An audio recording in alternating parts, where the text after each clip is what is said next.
She paused, noticing Friedman's knuckles turning white. Something flickered across his expression. Was it guilt or resolve? Holden's voice broke the tension.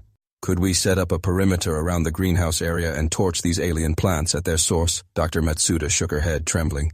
No, we tested that. When we tried incinerating a small sample of vines, they released an even denser pollen cloud. It spread further and grew faster. Nelm slammed her hand on the table. Are you telling me there's nothing we can do? We're all stuck here, waiting to get overrun by these evolving monsters? Friedman's eyes hardened. I have an idea, he said, standing up slowly. It's not pretty, but if we can push the creatures into the lower decks, we can seal them off and jettison that entire section. There are still survivors there, yes, but we'll spare the rest of the ship. Commander Aurelius looked aghast. That means killing our own people. Before Friedman could answer, sirens erupted through the corridor. The overhead lights flickered as the ship's artificial gravity hiccuped. Dr. Matsuda nearly toppled over. They're sabotaging the power grid, Friedman growled. We're running out of time. Aurelius, her face pale, said quietly, All right, if it's the only way to save what remains of this crew, we do it. Nelms's voice rose, trembling with a mix of horror and fury. You're condemning hundreds of innocent civilians who've done nothing wrong.